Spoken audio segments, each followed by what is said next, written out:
rolling. We back in the building, yo. Live from the green room.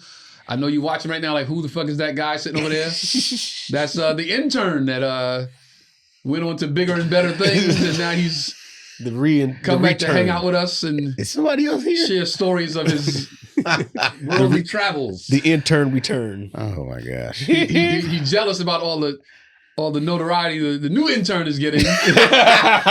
So he like, I'm gonna come. Hey, y'all doing the podcast? I'll stop by. Oh, thank you so much, sir, for stopping by. Thanks for having me, guys. Mr. Tanpan. Mr. Tanpan, the John Grimes back in the building. What up, boy? Prodigal son. What's up, man? How's it going? Hey, good, man. See you guys. I saw Grammy a couple of hours ago. He was at the house helping me pack the merch for this weekend. Oh yeah. This weekend we are in Raleigh, North Carolina. Good Nights. Good Nights Comedy Club. Joe Fox and I.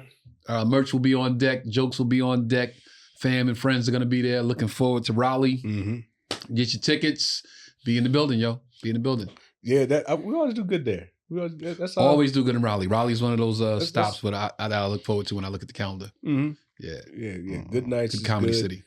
Their green room got like 3 levels. Like no, this is a new club. This is the new Good Nights. The new Good Nights. Oh, yeah. Okay. The old Good Nights. If you live in Raleigh, you know the old Good Nights was like a warehouse. It was like not even like a B level warehouse. This is our first time playing the new club. And how did we get to the new club? Last time I was in Raleigh, we played the Improv. Right. Good Nights outbid bidding the war. Improv. Bidding war. And I just sat back and let them throw the money. It was like, yo, we offering this much. Well, we offer this much. We'll offer this much. We're going to top it with this much. Wow. And Improv was like, well, you got it. You got it. Do your thing. So looking forward to the check. Looking forward to the shows. Looking forward to selling merch. Looking forward to Raleigh. I got a lot of family and friends in the area, so that's gonna be dope. That's what's up. And thank you to all the subscribers. Make sure you make sure you tell your friends and tell your friends and tell your friends. Thank you for liking. Thank you for sharing. Thank you for subscribing. Yes. I was literally in the barbershop today, walking out the barbershop. One of the barbers stopped me. Yo, man, I follow you on IG. I saw the clips you post up your podcast. I started checking out the podcast. Yo, I dig it. That's what's up. I was like, that's what I'm talking about. That's what's up. So, cats in the barbershop like, word, podcast, where? What? So now they all talking and hopefully they'll go and out there. Pull it up and start, We are at 3850. 3850. That's up 20 subscribers from last week. Y'all help us out now. We got smash it the honest. We got it honest. Yeah, smash the John like. Grimes is pondering. What are you going to say? No, I was going to say, Raleigh last year was in Raleigh. I said the name wrong. I got mad about that too. But Raleigh is one of my most significant cities in my brain because that's the night I ate shit. And, do tell the story. Do tell. Here's the thing. I want to make sure I told the story and make sure I remember the part that stuck with me at the about shit. So I went out first, opened the show, obviously. This is at the Improv, right? This is at the Raleigh Improv, right? So, and Tony's taping, right? Tony's like cutting up, like he got like 6 cameras there. Yeah. So I'm like, all right, just do your job, John. Knock out your little set, in and out, boom, boom. And in a way, it was almost too robotic, right? I was just textbook, punch in, punch out. First show, it goes okay. And I was like, all right, cool. Second show, now what I normally do before shows, I like to sit in the room, then go sit outside, to go stare at the room while people are getting seated. I like to see everything that's happening so I can kind of get a vibe for the people walking in. Sometimes they can walk outside and see the line. I forget the reason, maybe because Tony was taping, but everybody was kicking in the green room, like shooting the shit, talking, about throwing drinks back. I'm just still chilling there. Next thing I know is, 5 minutes before show start, and I'm like, oh, I gotta just go out there then. What, unbeknownst to me, it was raining outside. It took a long time to get the room cleared. Right. They were standing out in the rain the entire time. I didn't pick up on nothing. All I did was walk out there with my hiya, so right? You couldn't address. I didn't even notice anything was wrong. I just thought everything was all good. By the second joke, all I heard somebody say, "Tighten up." And I'm like, I don't think I heard him right. What'd you say there, sir? I made him repeat it. He said it again. I was like, okay, so I don't have a fan over there. Cool. Like 2 minutes later, another nigga cut me off. I'm like, what am I missing? By then, I lost the room. Now, it's a full-on bomb. The funniest part about this bomb is that it's a 10-minute set. I started bombing like 3:58. When I got on stage. You got about time. I remember what I said. When I got on stage, Trey goes on stage, Tony standing up there. He said, I'm a person that wonders things sometimes. I think a lot, and I'm wondering why you stayed up there the whole 10 minutes. And I was like, oh, I didn't think about that. I just thought maybe I had to fulfill my time. Like, nigga, didn't I pay you to be here? I got to be here for an hour. I got to be here for 30 minutes. I'm contractually obligated to do my time. And he's like, you, with this barber, you just say, have a good night, everybody. Get the fuck off stage. And I was like, Good note. My bad. Now let me explain. At the time that Grimes was talking about, he was just traveling with us to help me with the merch. So I got tomorrow I'll have 3 suitcases in the airport coming through, trying to get the merch to the destination. Grimy was like, yo, you know what? I'll help you bring the merch to the city. That's how he actually got on the tour. So as a favor, because he is a comic, I know, stage time is gold to us. So as a favor, you brought the merch. I paid for his flight, paid for his hotel, but I know ultimately a comic doesn't care about any of that. Let me just touch that mic. So I was like, I'll give you 10 minutes. Then he starts bombing and it's like, yo, bro, you're not contractually obligated to be up there. It's not going good. Yo, just, all right, peace. And let the show officially start. Let Trey get up and do his thing. Trey has to do time. He was on the show. Right. So yeah, I was like, yo, you didn't have to stay up there the whole time, bro. Just stand up there and stay in it. And the room's, the way I looked at it, the room was sinking further down. The room was getting further and further away from the show. Right. We are one show. All of us are one show. So the room was getting further detached from the show. Right. So all right, just cut it and let Trey get up and get his shot to get him back. Right. And if he was gonna go through the same thing, I would have been like, yo, light him, get him off so I can get him. Right. But we are one collective. The show is one, entity. So you unnecessarily took it to the face. Absolutely. Longer than I should have. Absolutely. Is it longer? Wasn't winning them back. I just thought, I better do something before I get off. Wow. Now, Bomb was there. I don't know. I just didn't know when to get off besides the clock going still. You was trying to do your time. One more thing I want to add. Now, since then, Grimy has been added to the tour. He does a feature spot when he comes out with me. I still do a 2-man show. Whoever the feature is gets a half hour. I do an hour. So now, if that was to happen, I would sit there and watch Grimy bomb for 30 minutes because now they get you on the contract.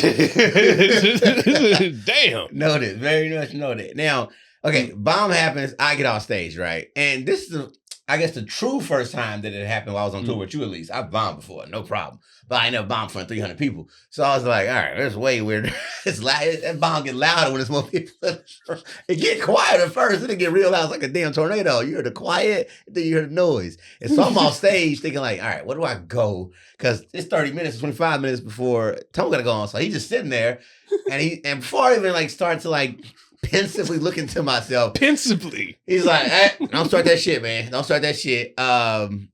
He says, I don't know if you probably don't know this, but I believe Richard Pryor was taping something. And the first night he came out, he was like, you know what? This might not be it. I might have to come back and do this again. Yeah. And the audience was like, and everybody's like, I'm sorry, everybody. I have another go at it.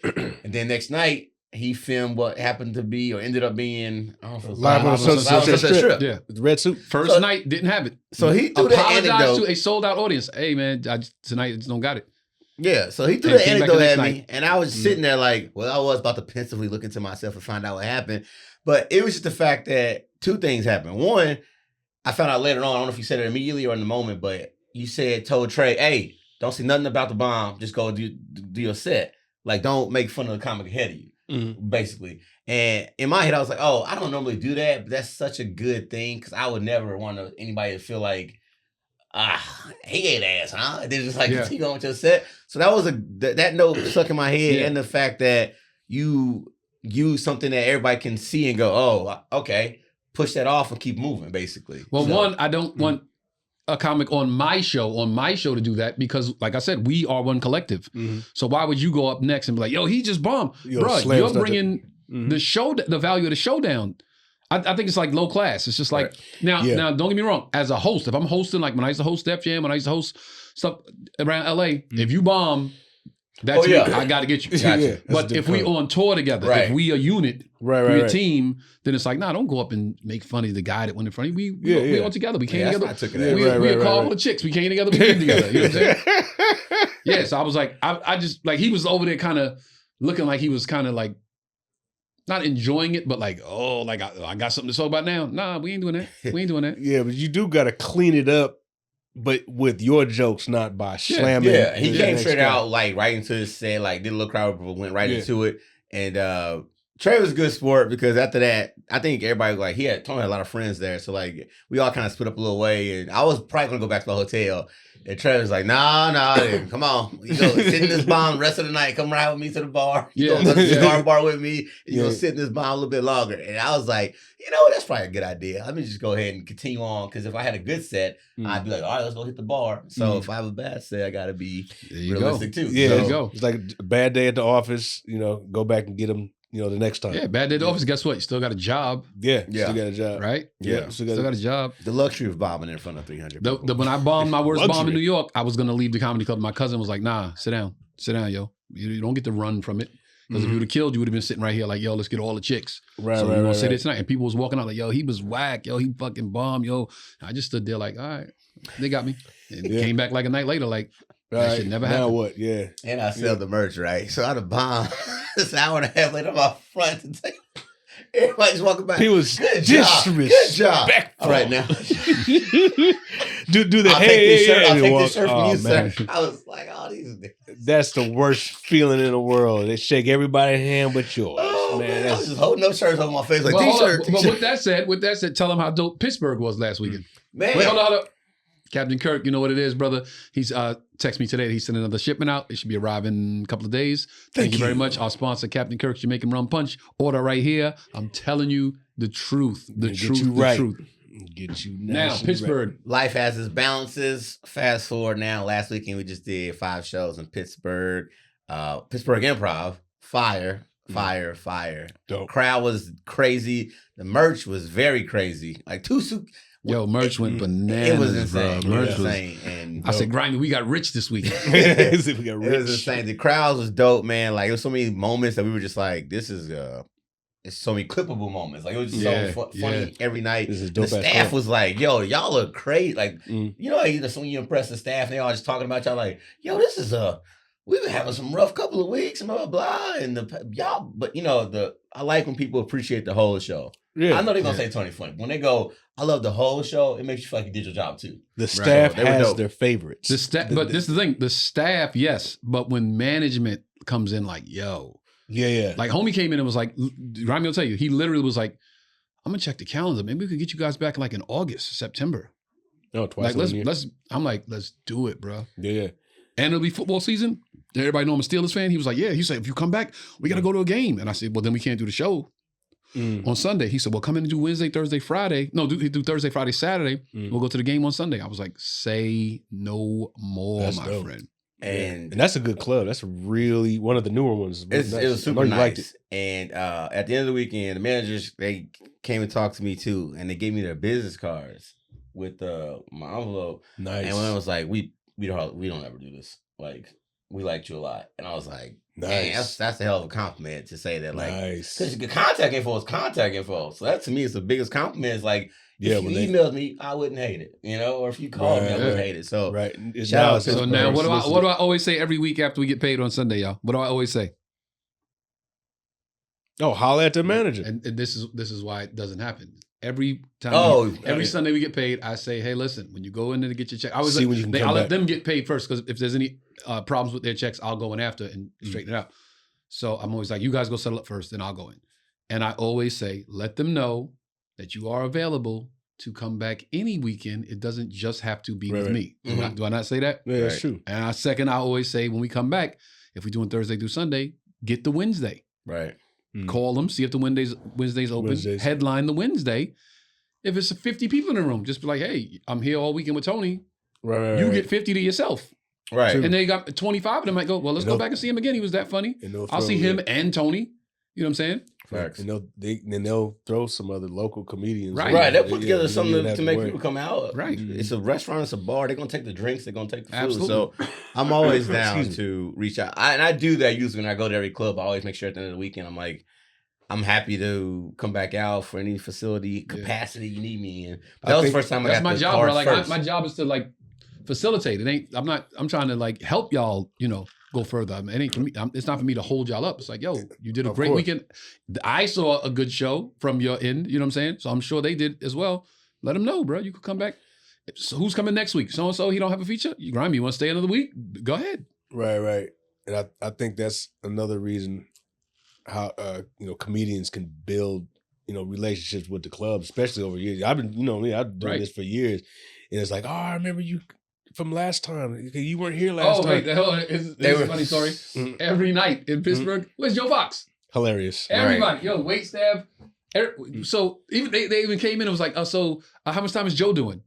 And I'm like, nah, it's Grimy. It's John Grimes this time. So no Joe, sound guy. And the waitress comes in like, Tony, you want to order food? I'm like, I'll order after I get off. So does Joe want anything? I'm like, nah, it's no Joe. It's not Joe. Joe. Mad people like, where's Joe? Where's Joe? Where's Joe?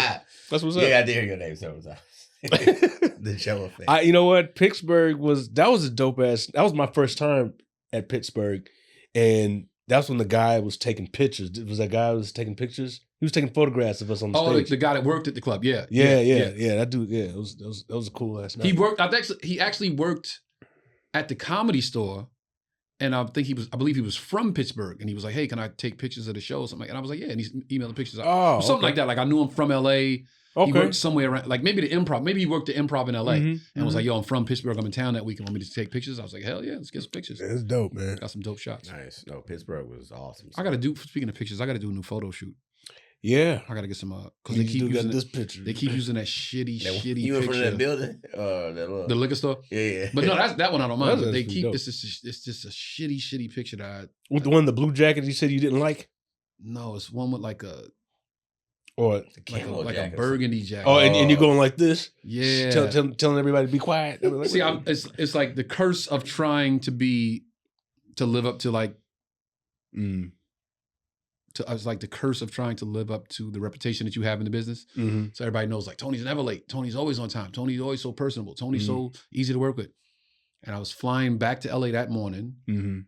Why they scheduled the photo shoot for a Monday, beyond me. I'm flying across country, layover, then another flight. Flight delays. I land, and I was like, "Hey man, I need to go home, take a shower, put some Vaseline, some lotion on my face, and Vaseline, not Vaseline, but put lotion on my body, brush my hair, put my grease in my hair, get camera ready." And they were like, "Well, you're late already, so can you just go straight there?" I'm like, I don't want to be the guy that's difficult, so I go straight there. Didn't brush my teeth, didn't wash my face, and they just throw, "Hey, here's some clothes, try this on." And I'm literally in the picture, like cat butt in my eye, all that. The overnight, slept on the plane, grogginess in my mouth. And I'm like, fuck it. And they took the pictures with the high quality camera. And now those are the pictures everybody uses. So every city, they'll post it like when I'm coming to town, and I got to send them like they'll tag me in IG. Hey, can you repost it on your page? And I'm like, yo, can you not use that picture? Like, can you please take that picture now? Sometimes I'll get to a club and they're like, hey, you didn't post a picture. We kept sending it to you. And I'm like, bro, I will never post that picture. So I got to get some high quality, good photos that I, you got to set that up. That's you. So I'm going to do my own photo shoot. Whatever. Do my own photo shoot. Right. My own camera guy, my own wardrobe. And that way you feel good about it. 5 or 10 good shots that I could just use for everything. Like how they're stepping out the box on like your picture options now. It be people doing non-comedy shit in their photo shoots now, but people just like pictures. So like I saw like a dude in the front lawn of a house, like just random pictures, but like a photo now is a headshot. Like they just care about because they can crop you out of whatever you in. Right. So that's the thing about now is all they care about is that if it's a clean shot and it's something you were comfortable taking, now you get a comfortable looking picture wherever you want to be at. Yeah, but sitting on the piano, whatever, it don't matter. But the big dogs, they want the professional stuff. Yeah, I want one to look like, this is what I want. I want to do a new photo shoot, pick the wardrobe out and everything. I want that shit to look like when you see it, you go, that motherfucker's a star. Leading. Yeah. I want like, I'm gonna do like black slacks, white button-up shirt, maybe just like the mic, some look away shit, like martini glass, something like James Bond / Brooklyn, nigga, you know what I mean? Like put that kind of vibe. And I just want people to see when they put it up, like, oh, that motherfucker. Blow away. That's what my acting coach used to say. This is a fucking blow away. I love it. Blow away. Yeah, blow away. Got the money shot. That's what Yo, so everybody's here in attendance now. And Trey, Elliot in the building, y'all. Yes, sir. What's going on, everybody? Just got back from the A, spend time with the family. Oh, yeah. How was it? How was the trip? Oh, man. Spent time with my mom. My son came, his girlfriend. Yo was in the gym, right? Lewis, yeah. Me and my son got a good workout in. But, man, it was much needed. Great family quality time, man. Yes, I get it. Yeah, it felt good. So we was waiting to start the show with the official start. We was talking, but So our dude right here had a goal. He posted it. Wrote it down. He wrote it down. He manifested it. He walked in it. And that goal is coming to fruition this Friday. Yes. This Friday. Tell the people about it. Yo, so I will be opening up for Martin Lawrence this Friday at the Chartway Arena in Norfolk, Virginia. That's what's up. Wow. And I've talked about it on the podcast many episodes. Talk about it again. Yeah. We got new subscribers, man. Yeah, man, where, it's been a goal of mine. I said, it doesn't matter, it do not matter how far I get in this game. I can win 50 Oscars. I could have box office hits after hit after hit. If I do not ever have the opportunity to perform with the person who inspired me to do comedy, I will not feel like my journey is complete. That's what's up. And so, so when I was tell people this, it's like, it's not about a career changing moment. Mm-hmm. It's just something a brick that needs to go on my wall to make my journey complete. Full circle. Wow. And that was opening up for Martin Lawrence. And, from the moment I moved out here, I told him, yo, I'm going to work with you one day.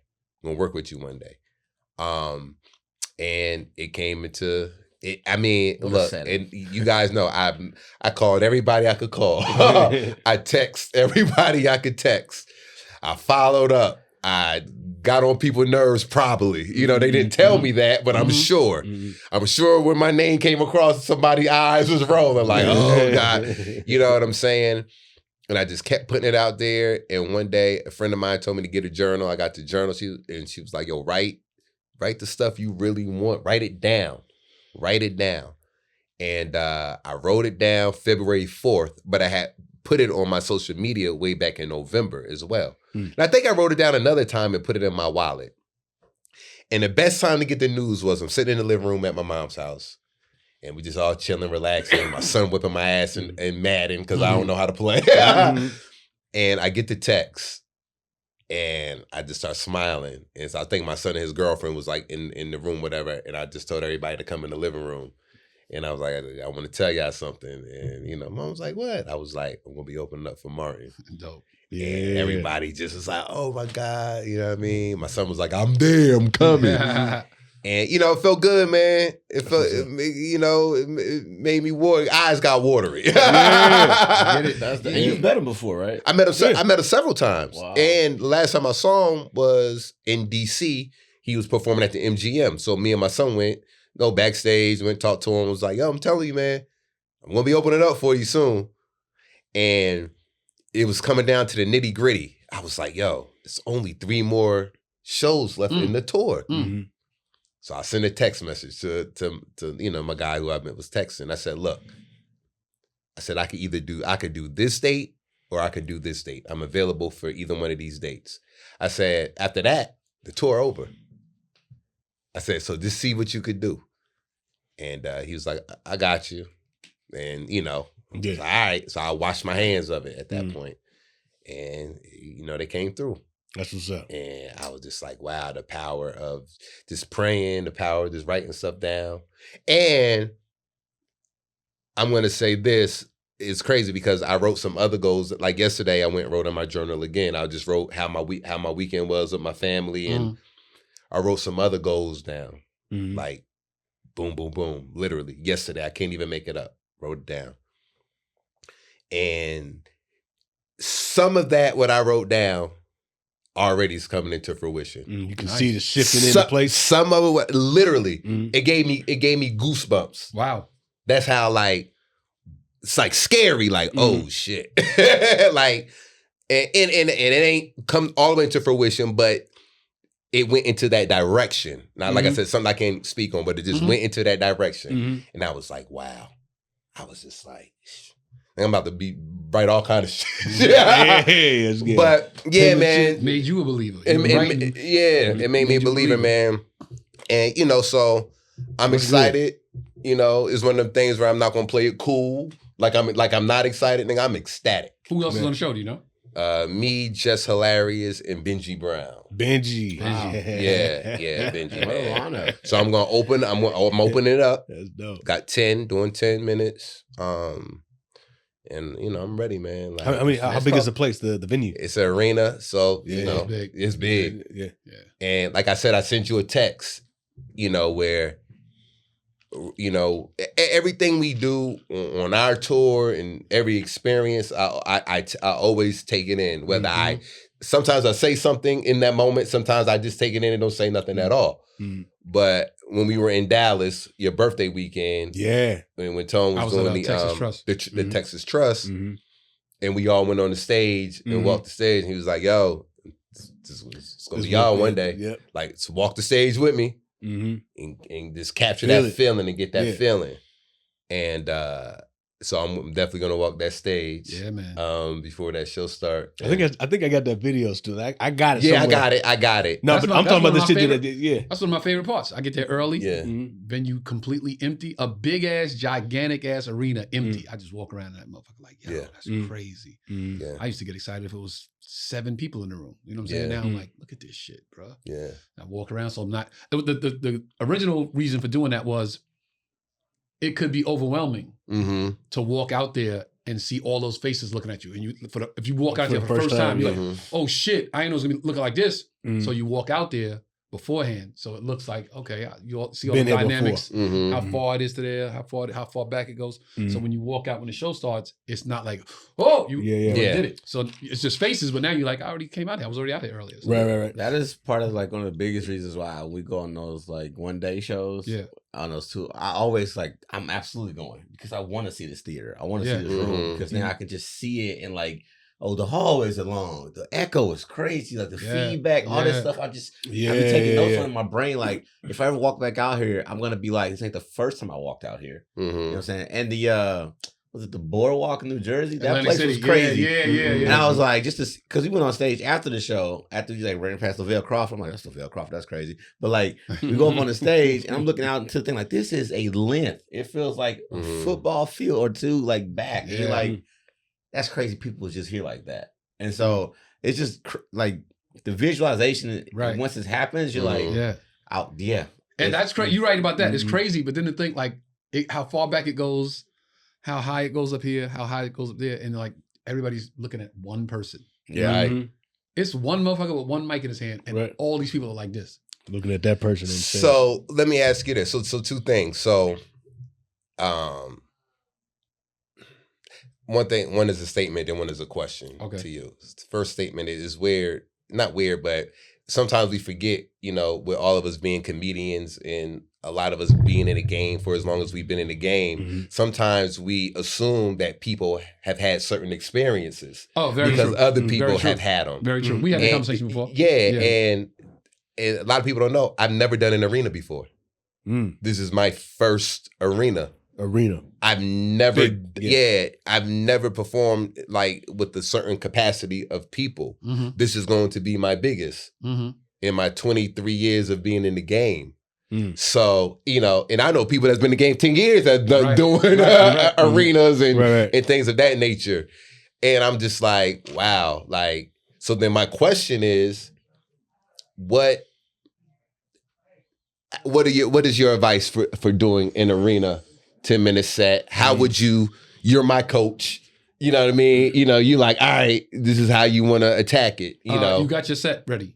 You know what you're doing? I'm working on that now because it's tense. So I want to make sure, Okay, that's number one. Make sure you don't want to be up there like, oh shit, what am I doing after this? Like, okay, you got to have that shit. Boom, boom, boom. It's 10 minutes. So bam, bam, bam, bam. Good night. Okay, you know what I'm saying? You don't want to be up there like second joke in like, oh shit, what do I do after this? Okay, because if you get nervous and that many people looking at you, it's gonna multiply. Okay, it's gonna be. It ain't like being on stage in front of 300 and you're like, oh shit, what was it? You could even say it in front of 300. You're like, yo, nigga, what the fuck was I about to say? I said it out. But with 4,000, 5,000, you don't want to be like, oh yeah. Right, you want to be tight. You don't want none of that. Okay. So number one, make sure you have the set from beginning to end. Know that shit front was, back was, inside out. Confidence on stage, of course. It's that many people that are giving you control of the room. Whenever you get on stage, I've always said this, right? You in control of the room. This one is an arena going, all right, money, you in control. Yeah. A lot of people in the room like, we don't know you, but you in control. Right. So exude that fucking confidence. Okay. Outfit, smile, walk, use the stage. You got a lot of room to play with. Okay. Don't stay from here to here. Yeah. Walk that way. Look, yo, you know what I'm saying, man? You know what I'm saying? Okay. Perform. There's difference you're not just telling jokes Friday. You're performing jokes. Okay. I like that. You're giving life to everything you say. Okay. Improvs, funny bones, you could say, my mother said, well, Trey, I don't know why you did that. In the theater, my mother was like, I don't know why you did. You're performing. Okay. You turn into the character. You know what I'm saying? Okay. Start to finish. Start strong, end strong. Plow through the motherfuckers. Okay. Kill them. Okay. Don't worry about who going on after you. The 10 minutes you have on stage it's your show. Yeah. It's not the Martin Lawrence tour. That 10 minutes you on stage, it is the Trey Elliot show. Okay. It's your show. Own it. Got it. When you say goodnight, you could give it back to whoever else. But right now, this is my 10. Okay. That's dope, man. Yeah. Go in. Yeah. Love it, man. Appreciate that, man. Yeah, Appreciate yes, that, sir. brother. Congrats. I did that shit when Chrissy put me up at the Barclays. I'm like, nigga, I'm going to try to blow you away. And he was like, yeah, I know. Yeah, I know. Yeah. Yeah. Got you, man. Got you. Yeah, I went got my outfit yesterday. Yeah. Most importantly, have fun, nigga. There you go. Have fun. There you go. This is very exciting for you. I'm very excited for you. I didn't know you didn't do arenas before. Yeah. Have fun. Don't walk on stage like, damn, I should have just. Enjoy that shit. Okay. Have fun. First of many. Get off stage, go say a prayer, thank the Most High. Yeah. And then get ready for what comes after that. And we were talking earlier, and I said, when Trey gets here, we'll lead off with that. But now here's the crazy thing. And all of us can answer this question. You set a goal. Like, that's a goal. For me, it was shooting a special when y'all was there. I literally circled the calendar that year. Remember, January 1st, I circled the calendar. This is the day. I'm not backing up off this day. Shot 2 shows. After the second show was over, audience is letting out. Charleston, that came out and said goodnight. I'm getting props from comics.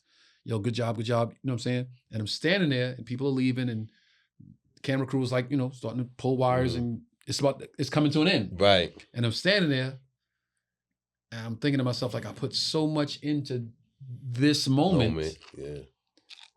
I didn't even give thought of, like, what's next. Right. I put such a focus. I was so tunnel vision on this thing. Okay, you did it. Now what? So, first and foremost, what's the goal? What's the goal? And what's next? After you hit it. After the goal. Right. Love it. Grimy. Oh. Yeah, this year. Not even this year. What's the thing that you just like that? Like for him, it was, I'm gonna work with you one day. Every time he came across him, I'm gonna work with you one day. I'm gonna work with you. It's coming to fruition Friday. You put so much thought into it. You didn't think like, when I get on stage, like, oh shit. I said to him, yo, NBA players win the championship, go in the locker room, spray champagne, it start getting later. Wife is like, I'm gonna take the babies home. It's late. Okay, all right, I'll be home in a little while. And then the training crew starts leaving. Yo, great job, guys. And the season's over. Yeah. So there's no practice tomorrow.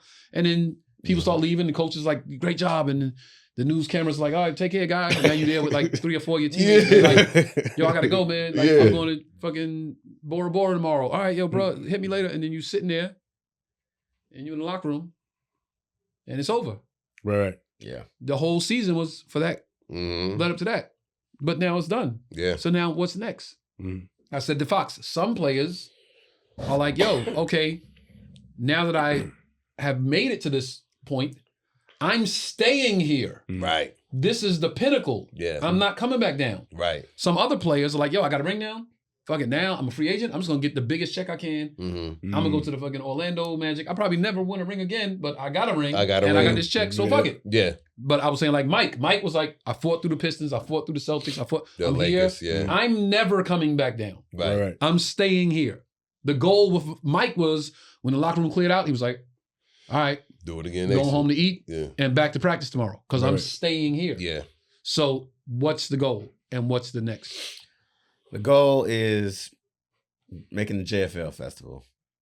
And the next goal is a late night set.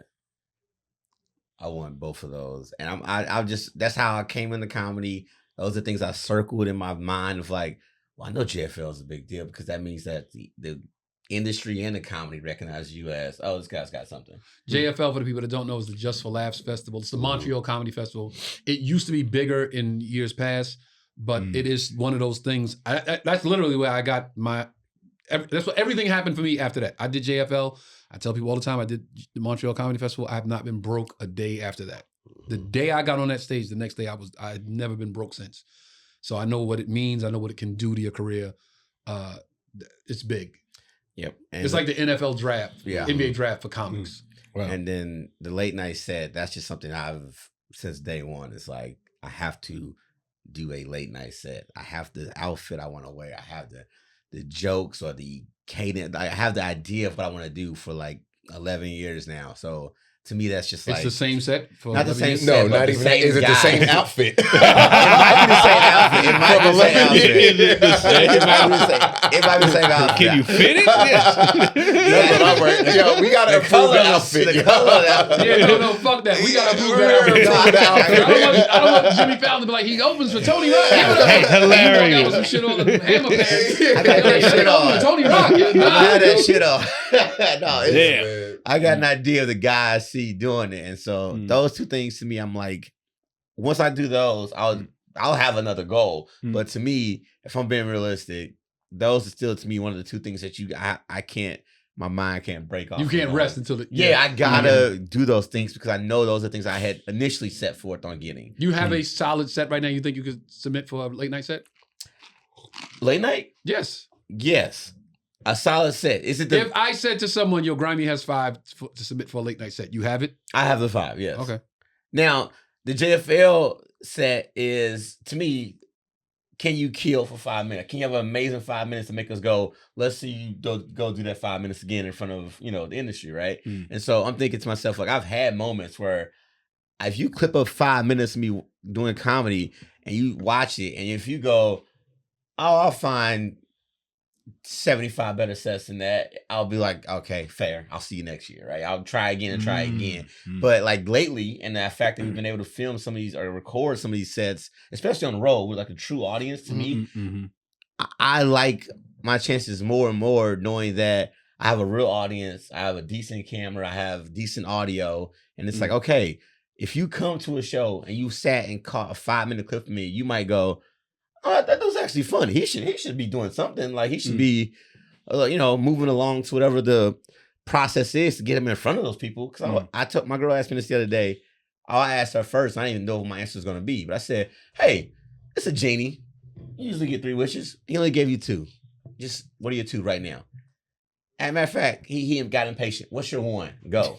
Like I did that on purpose to make her like not overthink it. And she said something like, nice, like, oh, the family will be healthy. I'm like, okay, good. And she said, all right, well, what's yours? I don't gotta waste mine on that then. Since we're gonna be good I with you. appreciate that.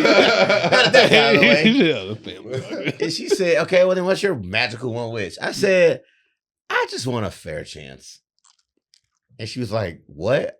That's it? I'm like, yeah, a fair chance. Put me up against what it is that you think should be in front of me. I want a fair chance lined up with them. And let me see what I do. I don't want anything extra. Blind audience, whoever it is, line me up with everybody you think should be ahead of me. And then give us 1 night, 1 set. I want a fair chance. And she was like, all right, I guess. And I'm like, you don't want all like the money or blah, blah. I'm like, that fair chance should take care of that. It should take care of that. If I do what I'm supposed to do, I want the fair chance. Like, I don't want no fancy shit. Just line me up and let me go. So that's where I think about. So I don't know. I got long-winded on that. No, that's real. That's real. Yeah, That's real. I love that. Give me a fair chance. Give me a shot. I got a friend that said to me a couple of days ago, like, yo, my sister saw your show in San Diego. She just thinks that you're like the funniest motherfucker in the world. My sister just thinks you the baddest motherfucker in the world. And I said, yeah, I know. I said, I know. No, I didn't mean like that. I said, yeah, I know. I know that I'm the best kept secret. I know that I'm a secret to people. I know that people are like, word, Tony Rock. But I know, like you said, if you put me up with motherfuckers, I know I'm knocking them all out. I know that. Right. I know that this guy's more famous, more followers, more TV credits. But I know Mike and put a mic in each of our hands, and you're gonna go, yo, Tony destroyed that motherfucker. I know this. Right. So I that's why I sleep soundly at night. I know I'm not. I could be possibly here or there, or whatever. Right. But right now, I know that if you in the room, you're gonna leave like I thoroughly enjoyed that Had a dope motherfucker. ass time. Did you see the message I posted on? I don't know if y'all saw it. Chick came to the show. Was it Sunday? The white girl that left and was like, yo, late show Saturday, it was a date right? night. Yeah. Yeah, late show Saturday. Yo, we outside selling merch. She's just like, yo, I don't even know who you was, yo. Like I had no idea who you were. Wow. It was raining. It was date night. You're like, well, it's raining, so we're gonna do something else. And want to go to a comedy show? Yeah, who's Tony Rock? All right, I guess. She was like, yo, Money, I'm singing your praises forever. Wow. Yeah. Because it was so organic that I just happened to stumble in here and see the greatest fucking thing that I could possibly see. Yeah, I like that. So every other show she's been to, comedy show, she's been to see someone she wanted to see. Yeah. Right. Sat there with the anticipation of seeing so-and-so from the thing she watches. Right. That night she came in like, I have no idea who this is. But it was raining. So, and she left like, yo, you're the baddest motherfucker in the world. You can't pay for that type of, response. You can't pay for that. You know what I'm saying? And then posted a whole long page on my page. I screenshot it and reposted it. And mad people was like, yo, I was there. You fucking, everything she said is true. Yeah. But I know to some people, they don't know. I'm a secret. I know that they're going to, you just Chris Rock brother. On a good day, I'm better than that motherfucker. Right. You know what I'm saying? I love it. So get familiar because I ain't going nowhere. It's the weirdest compliment I get that I don't ever share when somebody just randomly messages me. I like him more than this brother. I like him more than Chris. I'm like, I'm sure he appreciates that. I think they're all one team. But yeah, tell him. Like we always say, yo, we let y'all argue that shit. We just count the money. Money go in the same pot. Mama is well taken care of. There you go. Fox, what's the goal? And what's next? The goal is to be a headliner and really start headlining clubs as a headliner consistently. So what you were saying before, the what's next, I definitely felt that last year when I finally did that. It's like, what's next? Well, you need to do it again and again and again. And I think for me, I still kind of having that moment because there's so much going on. Because before I was acting, before I was doing commercials, doing voiceover stuff, it's like, all right, what am I going to focus on? And it's like, no, you need to focus on all of them or be prepared and make choice. She said to get back at Guy. I talked to him the other. Shout out to Guy Torrey. But yeah, it's like you got to pick your focus and do one thing and do another thing and just keep moving on and not be so overwhelmed about what you want to do, and have a goal in each one of them. And I'll admit, that's been my problem since I got to Hollywood. What's been the problem? What should be my goal and knowing exactly what those goals are specifically. Like, I want to be a headliner. I want to be a part of a ensemble cast in a film. I want to. So I'm just saying those type of goals now, like what you said, you're writing them down and you're making choices, and all of a sudden you're moving towards those things. And it's happened to me, not specifically in what I just said, but when I said I'm going to come out to Hollywood and I'm not going to have no regular job, I'm going to have my own business, I'm going to make my own money. I'm not going to be, I'm not going to have a regular job. I want to make it out here. And that is something that I take pride in because I've seen a lot of people come and go and I'm still here. You know what I mean? So the what's next on that, now you got to get specific. You got to get in class. You got to find talented people to put yourself around. Now here's a goal that I said that I was going to do, not specific, but I said, I'm going to work with the best. No, I'm fucking around. But I'm going to work with headliners that I can work with, that I can learn from. Guy Torrey, Lavelle Crawford, Faison, Tony Rock. And it's been happening. There was a time, you don't remember this. There was a time where I was working with you, Lavelle, and Faison, all at the same time. Nice. And I was like, okay, yeah, this is it. And I never really had that what's next moment because it wasn't like a grand goal other than just like, I just want to do this one thing. And I've done it. I'm still doing it, and I'm going to do it forever. Because when you in this business, you're going to be working with the greatest of the great because we're all growing and evolving. And I think for me, now is to set those specific goals and speak it out and write them down. Because I like what you said. When you write something down, now it's real. Now it's on your mind, and your mind will rearrange and start making choices and move you. Because you said, "Oh man, this is scary." Nah, it can be. Scary, yeah. It's a good scary, but it's because you can see your choices are powerful. It's a contract with yourself when you write it down. Yeah, it literally like freaked me out in a good way today because, like I said, like usually you write something down and it could be months, a year or two. But like I said, this particular thing, like the next day, I was just like, what the fuck? Like, it was just weird. I was like, it's confirmation. It's affirmation. It makes you feel good that this choice was right. And all the other frustrations or whatever, it made it worth it. That's just part of the game. I have a vision board from the pandemic. I made it during the pandemic. Me and Brandy Denise, I think, we were at our house, making like a shout out board. to her. Shout out Brandy Denise. Shout out Brandy Denise. We gotta have you on the podcast, yo. All the shit. I'm here to tell you right now. She put a lot of shit on that page. I swear, all that shit got done. It was like within the year and a half we had made that. I kept circling back to her like, dang, what that on your vision board too? Like she went after everything, and I just thought about that when you said it. When you put it down on paper. It is real. It's a contract with yourself. And mine used to be on my bedroom wall.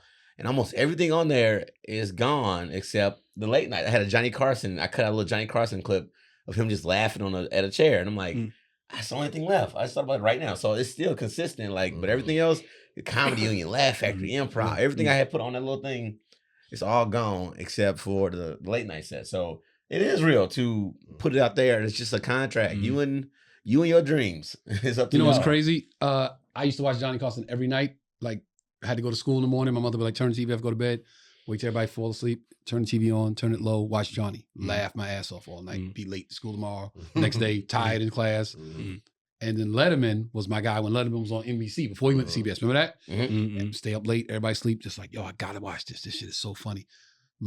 I had late night aspirations.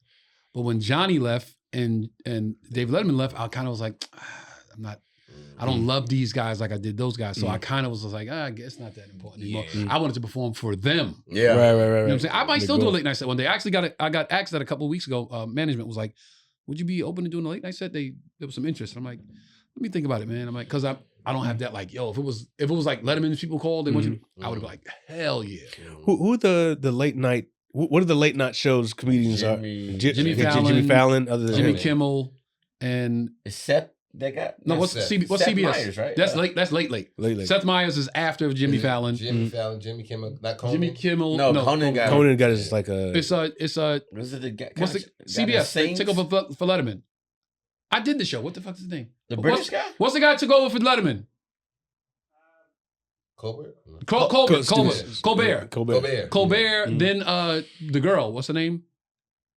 Taylor Tomlinson. Taylor it's Colbert, then Taylor Tomlinson. Taylor got a talk show now? Yeah. It's Colbert, then Taylor Tomlinson. Wow. That's CBS. On NBC is Fallon, then Seth Meyers, and ABC is just Jimmy Kimmel. So really, any of them, it's like they're doing comics. They're doing stand-ups. Yeah. Because they all have stand-up roots. Yeah. I don't know. Colbert, I don't know. Yeah. Taylor. Stephen Colbert? Funny as fuck. Okay, yeah, I didn't know. Yeah. But wait, back to what you were saying. Okay. Like, you got to figure out what your specific goal is. That's the thing. I read this other day. You can do anything, but you can't do everything. Right. So you got to one thing, then one thing, then one. If you you can't do 5 things at one time because there you go. You're just all over the place. There you go. Would you give up everything to headline only?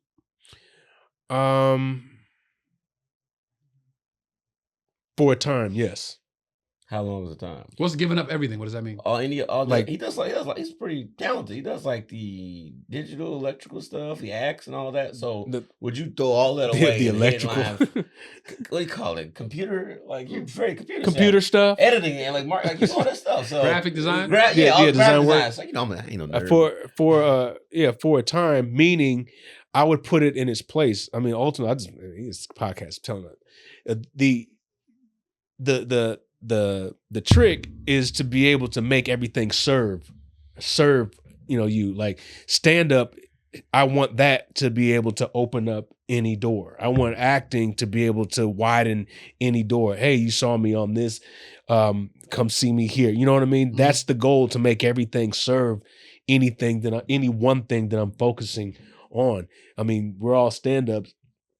If we get a show, guess what? We're going to be using that as a credit to get people to come out, right? And if we're on stage, hey, check out the movie or check out the show. It all has to work together. So with business and doing services, design work, that I want to be able to hire people, say, keep this going, because I know all these people in the industry still make that money, but it's not me doing it. It's my team doing it. And I think everybody that comes out here, they find a way to do the thing that they came out here for, whether it be acting. Well, not everybody. Well, okay, not everybody. Okay, the people that are still out here on that grind, they didn't let whatever situation happen to them stop them, because all sorts of people, whether it's a woman, kids, family, drugs, you found a job that makes more money right now, and you get used to it. They don't let it stop them. Right. Some people, they say, all right, man, I got to go do this. And they go away from, I know what that feels like, but you still out here. My brother said something similar. He said, the only reason why I even do movies is so people can see my movies and then come see me do stand-up. Yeah. And then go see my movies, so they'll come see me do stand-up. Right. And then they'll go see the movies, so they'll come see me do stand-up. So I get it. It's a funny thing on that right there. Like, I was touring with Faison. Now, Faison, I forgot that he's a freaking movie star in the eyes of all these white people that are coming. Hey, yeah, that's Faison. He was Faison. He was in Elf and that. Oh, right. And he was. I mean, he did all these movies. What? That's what it's like, man. I'm like, yo, man, you got a lot of people. That's a bit. You should write that down. Oh, that's funny. Well, yeah, but no, just how you featured for Faison. Yeah, Faison. Yeah. Who else you said? Faison Lavelle. Guy. Like, yeah, I'm the guy that comes up before some of your favorite comics, and Faison, I didn't know he was a movie star. White people love that motherfucker. I forgot he was.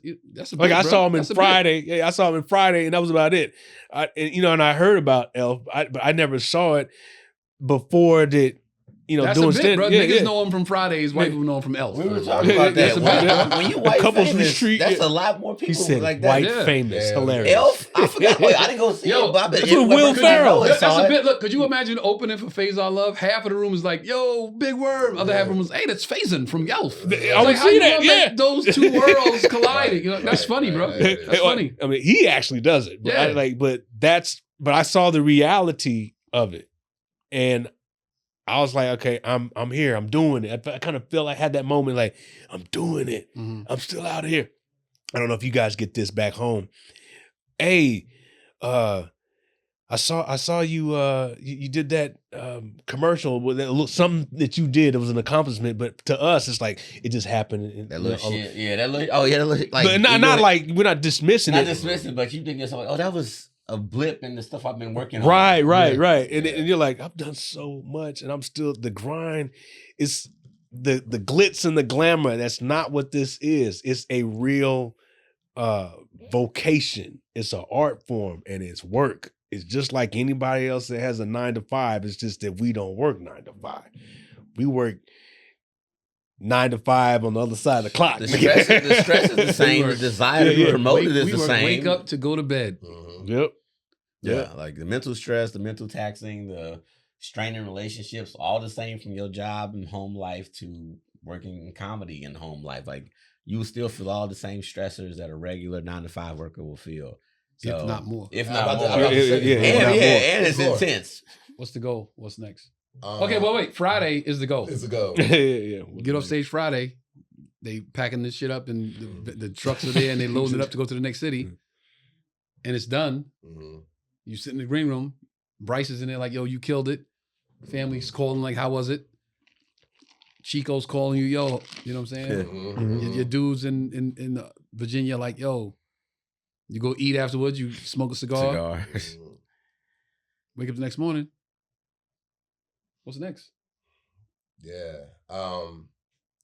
So my next thing would be to build on those relationships that I had the opportunity of, encountering, to continue to build on those relationships, to continue to work with, you know what I mean? in some capacity. Watch out, Benji. You know what I mean? And not even taking nobody's job, but just for my name to come up in some of those rooms now. For, you know, for that just to be a reality. Nice. I just want my name to come up in those rooms now. Like, hey, Trey Elliot, you know what? Yeah. You know, for your childhood person or your hero, your comedic hero to, you know. You know what I think is interesting about this? We don't know. Nobody knows, right? Things can go so amazing. So, like, there's so many levels of things can go. And currently there's like you said, 3-person might be lined up. There may be something that happens in that night that makes him go, we could probably use him before Jess comes out every night. Just to kind of get Jess a warm mic. And like, you don't know if that's something that could be in the work. Like, you just never know. So how your night can go can change your history no matter what. Yeah. And so that's just one of the exciting things about doing something is that imagine making your own job because of how you did your job. Yeah. You know, that's a cool it's thing. It's like creating your own space. Yeah. Just creating your own opportunity. But that's definitely one of the things, just, and not even with this situation, just period. Like, my goal now is to just keep building on those relationships that I've been trying to make, just to get to work with, and just, you know, make those relationships start coming into fruition now. Like, yo, this dude is talented. Yo, this dude he's been working hard. He's been doing this and doing that. You know, I really want those relationships to be like, yo, Trey Elliot. Because it's so many, for such a long time, I felt like my name just wasn't being brought up in the rooms. And I knew in some of those rooms, I was like, yo, my names deserve to come up. You know what I mean? So just that. I just want to put myself in a position to where I know that, like you said, where people will come to see me. You know what I mean? And I know I you know, I'm big on just relationships, man. You know, I'm just big on that, man. And just like, yo, I know if I got the opportunity to have a fair shot or just to show you what I can do, then I feel like it could work in my favor. So just to continue to build on these relationships. You know what I mean? That's what I want. Because I know other opportunities will come from that. Right. I like it. I like it. Yeah, man. It's a good time. Like, I'm feeling, I don't know if it's because Friday's coming up. I'm just feeling good, though. I'm feeling like... you should. You know, even in Buffalo, just when we were in Buffalo, and I was working on just my new material. Like, yo, like, all right, out of the 30, I just want 20 of it, 25, 20 minutes of it to be new, just me figuring it out. I felt so good, man, getting off the stage, just, even if, you know, I got to laugh at a 7 or whatever, I just felt good, like, yo, like, because I was thinking, yo, when I'm back on the road, like, I don't want to do the same thing. I want to really work on some new stuff and really hear how it sounds and really the things that I'm thinking about and the things that I want to talk about that I may not normally talk about. I really want to put that out there and just to see how it's coming together. Talking about, I don't do political stuff, but I got this one bit that, I mean, and we didn't really talk about the bits when I talk about the tariffs and stuff like that, and just, I'm just like, yo, I'm liking how it's coming together. You know what I mean? I'm just kind of liking how I'm sounding and the memes and my meme bit and how it's coming. I'm just liking, like, yo, I like where I'm thinking. And your comedy is evolving. Yeah, and it's been doing as that a comedian too. Yeah, but I'm not afraid. I've never been afraid to do the new material, but I'm just like, yo, like let's go with this new stuff. Like, you know what I mean? Like I'm ready to bring it out because sometimes it's hard. Like you say, when you do your special, it's like, yo, what the hell am I'm about to talk about? Yeah. Because even with this, the Born to Rock tour. So now I'm like, well, it's the Born to Rock tour. It's a new tour. Yeah. I need to come with some new shit for my 30. I don't need to be doing the majority of the same thing. And it's been like that. And I'm kind of like, all right, I'm liking the flow. Like, and I can't wait until July, August, when it's just like, it's there. That was the challenge that that was the gauntlet that I threw down for myself because it was like I kind of not unknowingly, I guess unknowingly, got a little complacent with the show, with the tour, because it is so much. We have such a volume of work, and what I mean by that, every weekend, out every weekend. So I got into a little complacency of just like, yo, just do this set, from A to Z. Say goodnight, because tomorrow we in another city, and next week and then maybe one or two people said like, just hinted at like, oh yeah, I heard that bit last time, or you said it like that. Not like that, but just hinted at like, oh, you did that last time. I love that joke. You know what I mean? Oh, it's funny. I love it, but I hear it. I heard it last time. It's still so funny. I laugh every time, and I know the whole set. Like and I'm like, So then I go, okay, you kind of getting a little lazy with it. And I do pride myself on being a motherfucker that can write a joke like that. I pride myself on being able to like read the paper and go, yo, I got 4 new bits out of that. Watch the news at night and like, yo, I got 3 new bits. I pride myself on being the guy that's like, saw something that day, got a bit about it that I'm like, yo, this could go in the set right now. Right. This could go in my set right now. It's so well thought out from A to Z. I could put this shit somewhere, find a spot, put it in, plug it in, and go. I pride myself on that. And I got complacent with the tour. That's why I changed the name of it. Because that was my challenge to myself. Yo, this ain't the Rock the Mic tour no more. So don't take Rock the Mic out no more. Don't take the Rock the Mic show out no more. We're going to change the whole name of the tour, and you're going to take out new material. Because that would be like a slap in the face to go, we're going to change the name of the tour, but we're going to do the same material. That's like... It's like the same songs on the old album. We're going to change it to Born to Rock, and we taking out a new fucking set. And now I'm on stage and motherfuckers like, yo, people that know me, like my homies that come to shows, yo, son, the new shit. Oh, yo, when you write that? And like, friends like, yo, nigga, when you that's I love that shit. Yeah. I love that shit. Yeah. I came out for the first, because I think to me how you start is everything. Like, so I always love to watch how the set starts off. And I watch most of the sets anyway when I go to the shows. But I was just thinking about this on the way here, which is weird. I was thinking like, now that I think about it, I was like, he's doing a completely different beginning. Like his whole I'm thinking like the first 20 minutes is like all new material he's been talking about doing. And then he's just actually just doing it. Yeah. And I was like, and then I rewinded in my head, like, all right, where did we go last year? Like, random city. And I was like, okay, San Antonio last year. And I was like, it's a completely different beginning than last year. Yeah. And so I was like, dang. And then as a comic myself, I go, I gotta get the fuck out of here with that thing. I gotta get exactly. I got half of that. No, that's the thing. See, that's the thing. If I do it and you watch it, y'all watch it, y'all gonna go, oh, this nigga, this is, well, I gotta get to my bag now. Yeah. That's what made me. I gotta get to my bag. Motivated. The minute you said that, because we talked about it. Yeah. I think away from the mics, the podcast, we was like, yo, I had to Born to Rock. I said Born to Rock, yo, gotta change it. Just that made me say, all right, well, let's nigga, we was in Buffalo. This is how I'm so on this shit now. Like everyone, it's like ebbs and flows to this, right? Because I've been doing it so long. So sometimes I get a little complacent, and then I have that awakening, right? When I saw Dave, Chrissy, and Kev at the Garden that night, I told y'all that shit changed my life. Right. I was walking home, nigga, like, oh, nigga, I'm gonna be a different motherfucker tomorrow. Because those motherfuckers showed me. It's like it was like I seen the light. You know what I'm saying? And from that rest of that summer, I was on my shit. The rest of that summer, I was like, nigga, we locked in, let's go. And then of course that'll die down a little bit. And then we start going out and I'm like, okay, I got but when I heard that, like, yeah, man, yo, you mad funny, yo. I love that bit. We like when you do that. They kind of saying that they seen the same stuff. You know what I'm saying? So let's take it out. So when we was in Buffalo, I had my set. Right. And I'm like, this ain't enough to just take out a new show. My opening got to be brand new. So we was in Buffalo and I was like, yo, Buffalo, what up?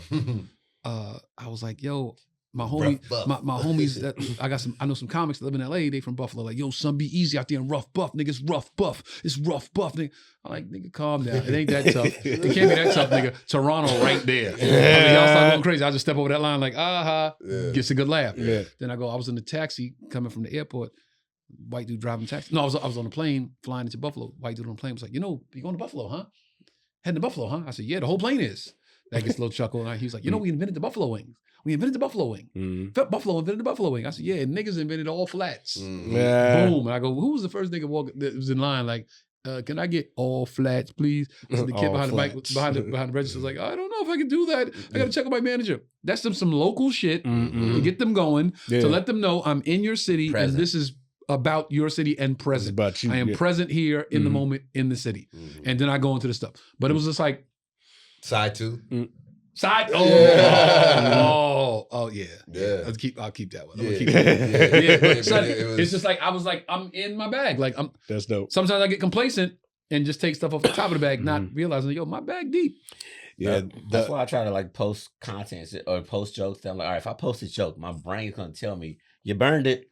Make a new joke. Make a new joke. You burned it now. It gives me a challenge. Maybe everybody ain't seen it. Obviously, you haven't. But you got to give yourself the challenge. Yourself in this business. Yeah. You can't just sit back like, I got to fire 10. Well, then where's the fire 20? It was, I got to fire 20. Well, then where's the fire 30? Yeah. And then where's the fire 45? And then where's the fire hour? Right. You know how hard y'all don't realize, but do you know how hard it is to write a strong 10 minutes? You know how hard it is to write a strong 5? Like from this starting point to this 5 minutes. Tight 5? Boom! Boom, banging. Yo, that's very difficult. But you got to challenge yourself. That's one thing. You have to do it. I'm sorry. There's one thing about being a stand-up. You say, hey, I've heard that before. It's like if you were a songwriter, if you were a singer, people want to hear the stuff that you've been doing. They want to hear all the hits. You know what's funny? You know what's so funny? It's so funny you said that. Shout out to Bodacious. Bodacious did a podcast. And he said comics are at the lowest of the totem pole when it comes to entertainment because singers get to sing their song. They get to sing their hits 30 years and 40 years later. They come out, yo, do this. They don't want to hear new shit. No, they don't want to hear new shit. Do the old shit. Right. I said I was going to hit him on IG. He posted on his IG. I was going to hit him like, nah, bro, you're taking it the wrong way. That's why we the top of the totem pole. Yeah. That's why we the best. This is the greatest art form because we don't have the luxury of do the joke you did last year when I saw you. Right. We have to always recreate ourselves constantly. That's what makes us the best. Not facts. You could see Dave this summer, last summer. You see him this summer. It's a wholly different show. Right. That's better than do the oldies. Right. Like you enjoying the show last summer. You see him this summer. Totally different show. That's better than do that shit. Yeah, we heard. Do the bit about. Yeah, that's what makes us the top of the totem pole. Yeah, I agree with that. I definitely agree with that. But it is strange how people have an expectation to not hear you do the stuff before. And I mean, people have their favorites. Because music is tied to their life. Yeah. Music is like it's emotional. Music is until they I said this a million times. Until they invent a actual time machine, music is a time machine. Music is an actual time. You listen to a song, it will take you back to the exact day, the girl you dated, the party you was at, the outfit you had on, the car you was driving. That shit take you right dirt back. You did. Music is a time machine. So that's why they can do shit 30 years later, because you get to relive that great spirit and that great time that you grew up in listening to that song. Right. Comics, you don't go, yo, I was in high school when he said that joke. And a portion of comedy has a surprise element, right? There's a part of comedy that makes people surprised. And I think that's why I laugh, right? Yeah, that's why I laugh. Yeah, that part for them, and they go, oh. But as a comic fan, I can know a joke coming in. Every punchline is coming, and I'm still up and down like, here it comes. But if you heard it every day, I watch Richard Pryor like I never saw him before. I get I watch Richard Pryor on the airplane. I put my tablet out and watch Richard Pryor like I never seen that shit before.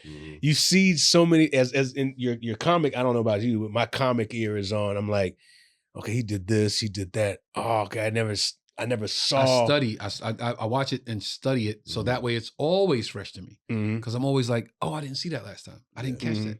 Oh shit, that subtle thing. A little tag that you didn't notice before. I'd be like, yeah, because you see him doing comic shit that you didn't see because now you're experienced. I did a joke in Pittsburgh last weekend, and Grimy said, yo, I really like that joke. That was one of my favorite jokes of yours when you do this part. And then the next show I did it again. It was an oldie. I pulled an oldie one, oldie out. Because the scenario in the room made it appropriate. Relevant. Somebody said something, somebody else something. I was, oh shit, I got a joke that fits right here. Did the joke. Room went crazy. Room went crazy. He complimented it and said, I love the nuances of it. So the next show I did it again. So I could get like, oh, that's what he's talking about. Okay, yeah, that part when it switches from here to there, it changes the dynamic. I'm going in this direction, then I go up this direction. Boom, that room explodes. I'm like, I see what Grimey's so. I'm literally telling the joke, so I can get like the appreciation. Like, oh, that is true. How he said I did that. That's I didn't notice that. Especially when you bring a tag or something or a callback from something that came from 15 years ago, and it just hit, and you just says it, man, he did that. That nigga did that. That's all. But we see it, but it's like, yo, if that's when you know you had a heater back in the day, and as a comic, when you do that shit and it hits, and you ain't done it in 6 years, it's like a joker in your back pocket in space. But like people can't believe in the room. This is why they love this riff comedy wave that's happening right now. They love it because they think that you're more present. They feel like, oh, this is better than being on Instagram. This dude's really in the room with us. But they can't believe when something happens in the room and you have a joke just for it. They like this dude. Like it blows their mind. Like, how could you be so funny with something that just happened to me? Stimulation wise. Like, I just saw the interracial couple. I just saw the big man in the front row. I just saw the blah, blah. Then his next joke is like almost deadline on that. And they like, where are we right now? Like it blows an audience member's mind to think like, it's so spontaneous. And to me, the ability to have that joke ready for that moment is the surprising part. Yeah. We can write about anything, but if you have a joke ready for the moments that happen in a show and on the way, that's why I think the ender used to do, and like the ladies, what time it is. I couldn't figure out. I was like, I was doing shows and I headline by myself. I think to myself, do you really need a big good ender, or can you just end, right? Sometimes I say to myself, like, it could be a funny joke and you can get off. But then I watch that joke and I'd be like, you gotta have a good ender. Like, you gotta have a good ender because a good ender wraps up everything people remember. Like, yes, the fuzziness of the show. The people that have taught me this game, they all agree. Every guy that has been mentor to mine, to me, Barry, my brother, Royale, Quake, Tracy, John Witherspoon. You start strong, you end strong. You start strong, that's your introduction to them. Right. Oh, shit. We about to see some shit. You end strong, that's your goodbye. Yo! So you end with, oh, shit. That's what they remember. They remember, holy shit, he came out. Holy shit, he said goodnight. That's why you start strong, you end strong. Yeah. It Definitely. It plays out that way too. Because when people leave the room, now they just walking out like whether they wiping their eyes, it's like, oh, that motherfucker there, man. Like, people walk out with the appropriate reaction. Then they let's say you out there, right? And they walk out and they see the motherfuckers that just made them laugh like that. And they go, man, like they still up here, and then now we got a merchandise to sell. It's like, I'm so on a high right now. Thank you. What can I buy? How can I support you even more? It makes sense to like leave on a note like that. And so we continuously growing and learning. And like, to me, that was something I just was like, I've left on good notes before, but did I think it was a non-negotiable? In my brain, I'm like, absolutely non-negotiable. People always remember how you made them feel, especially at a show. Oh yeah, especially at a show. Yeah, man. Wait, did you get your? Oh, we waiting on you. You next, huh? Okay, I was like making sure my kid was going to bed. Okay. Yeah. So what's the goal? It's so funny. I was listening to all of y'all talk, and I'm like, damn, nigga, what is the goal? Like, I'm literally listening to all y'all answer the question. Like, okay, like, don't just say some shit just to say some shit. Like, what's the fucking goal? And just to say elevation would be too easy. Right. Like, to say, I was going to do it. And Grimey asked me this question when we was in Pittsburgh. We were sitting in the green room in between shows, and Grimey said, what's the light at the end of the tunnel? He said, you in the tunnel, what's the light at the end of the tunnel? And I said, to be a bigger player in the game. But the goal right now, it was Montreal when I got Montreal. It was to be on TV, then I was on TV. I want to be back on TV. I definitely want to be back on TV. The goal is next level, I would say. Like the comedy club circuit, I'm kind of locked in. it's basically plug and play now. Yeah. Every comedy club knows the weekend we got Tony. That shit's on cruise control. Right. Tony gonna bring an audience. Mm-hmm. Tony gonna do a great show. The staff's gonna love him. It's basically they don't have. They can sit back like yo. The weekend we got Tony, we already know. They can sit in and watch. Yeah, we good that weekend. Yeah. There's not too many variables that they gotta be concerned with. Get the nigga what he wanted his rider. They gonna do the rest. They gonna deliver. They bring in a show. They bring in an entire show. I want that on the next level up. Whatever the next theaters. I want the same shit. Theaters. I want it to be more of an event. You know what I'm saying? I want Tony's coming to your town. It ain't just, oh, Tony's at the comedy club. It's nigga, let's get our outfits. Yeah. You know what I'm saying? People go see Dave. We've been waiting for this weekend for 3 months. Requesting off work. People go see my brother. It's yo, we've been waiting for this. We had we got babysitters and we got you know what I'm saying? Yeah, the big show. People go see Kev's show. Yeah. It's yo, we drove 2 hours They got outfits from road you know what I'm saying? trips. Yeah. I want the Rock the World brand the next level up. Yeah. What's after that is, again, I want to be, you said something earlier, and I was like, damn, I feel the same way. And I was like, I feel like my name doesn't come up in those rooms sometimes. Right.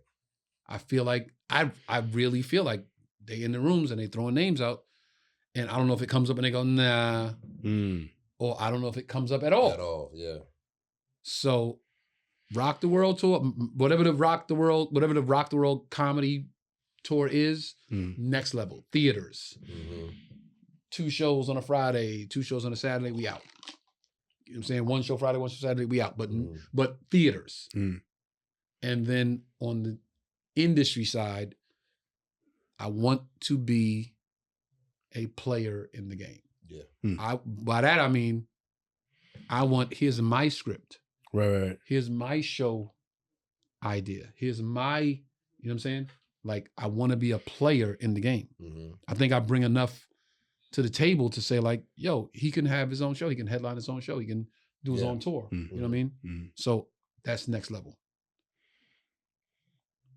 I got to check on the kid. I got to check on the kid. He was funny last week. Hey, are you still up? Yeah. You're not going to bed? No. Why not? He said, no, never. What are you doing? Is that paper? Are you painting? No. It's bedtime. It's bedtime? Yeah. Are you drawing? No. Are you done? Hey, come in front of the phone. I can't see you. Come in front of the phone. I can't see you. Oh, Because it's bedtime. it's bedtime? Okay, but I can't go to bed until I talk to you. You understand? So if I don't talk to you, I can't sleep. Did you know that? Did you know I can't go to sleep if I don't talk to you? Oh my God. That made me feel so good, kiddo. That made me feel great. I love you, man. Thank you for that, okay? Thank you for saying that. Why? All right. Okay, you read your books already? Nope. How many books you reading tonight? What? 1 book? You want to say what's up to everybody real quick? Yeah. Come here. You want to say hi? What up, Say what's Charleston? up to Trey. What up, kid? Hey, tell Trey have a good show Friday. Say have a good show Friday. Another Okay, close Yeah, I enough. appreciate Look, it. he grabbed his microphone. I got the mic. Show him the microphone. Show him the microphone. Show him the microphone. Where's the microphone? Hey, man, appreciate it. Say good night, everybody. Yeah. Look, Joe Fox. Look, Joe Fox. Look, kiddo, Joe Fox. Charleston, what's up, buddy? Look, grimy. Hey, man. He's starting to get old. 5 and me. Show him your microphone. Cool mic, bro. Oh, I like that. It's All right. bedazzled. All right, kiddo. Read your books and go to bed, okay? Hey, that is taping the podcast. We taped on Wednesday this week. I'll talk to you later, okay? I love you to all the planets. Peace, peace, peace, peace, peace. Okay, bye. I want to ask you this, and this is a Me? parent. Yeah. Me? Okay. Yeah, just for the parents. This is off subject real quick. Go. Because I was watching your watching your stories with Charleston at the museum. Yo, hold up. I took Charleston to the Natural History Museum yesterday. Wow. Yo. Yeah. Oh my God. What do you see? We saw everything, but he just walked through there like, Dad, he was the tour guide. He was the curator. Mm-hmm. Dad, did you know that Tyrannosaurus Rex used to live back in the day? They're extinct now, and they are meat eaters. And they would, this one right here, these beetles were alive, just dinosaurs, and beetles are still living, and roaches you lived, and spiders are different. It's 122 different types of spiders. The biggest spider in the world is a bird-eating tarantula. Like, yo, I'm just recording, like, go.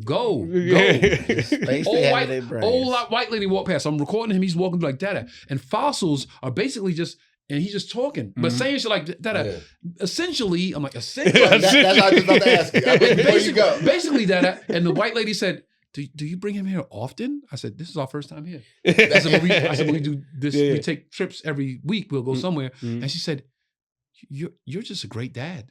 And I was like, okay, compliment from her. But I was like, you don't even fucking know me. First of all, number one, just because I brought my kid here don't make me a great dad. But I agree. But I'm like, just so you see a nigga doing something for his kid. Now she saw from a different, What was your question? Oh, damn. How did you feel, or it's weird, but y'all gonna understand what I'm saying as parents. The first time you heard your kid say "actually" and use it correctly, actually, like as a vet, it's the smallest things like that where you like, my kid is growing. He up. said, "Is actually, that one word?" He says, basically, and that's what I heard. I heard Chuck say, "No, actually," I said, "He's there." He says, basically, he says, actually, he said, man, he's every day is something. But we was in that museum. He was letting them go. Yeah, I love it. Dad, basically, and you like, yo, my son know how to use the Elise in the right way. Actually, basically, it's a moment in a parent's life where you like, my kid growing up. He's smart. He's starting to be a human, man. He's smart. You can interrupt people now. They say by the time your child's 5 years old, his brain is only 25% developed. Yeah. That's what I be doing so much research on. I've never done this much research on anything in my life. Anything. They say by the time your child is 5 years old, his brain is 25% developed. That's why, like, parents that yell at their kids and are like, stern.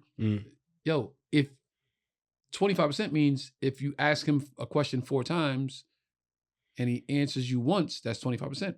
Right? So you can't be mad like, I just called you. You didn't come over here? Yo, I'm only on 25%, bro. So you got to keep that in mind. Wow. I think that it's your kid growing up, though. Here's the thing, though. I think about parenting and children. I think, even though my son is only 8, we are done in the sense of who that guy is going to end up being. Up to an extent. I think the personality, some of the demeanor, some of the work ethic, things like that, we've already put in as much as we can. It's up to him now to use the legacy and like what he watches from what he observes to like really mimic like how to go about things. But you've made the person. Like when you get to 5, 6, 7, that person now, I mean, I'm curious now that you have a much older kid than me, what you remember from like that first, second, third grade version of your son, how much more different was he overall than what you see now? Because I feel like that little, like, I know Bill Burr said it once in one of the shows, who the bankers are going to be, who the robbers are going to be. And I was like, so I'm going to tell you this. You'll actually be surprised sometimes.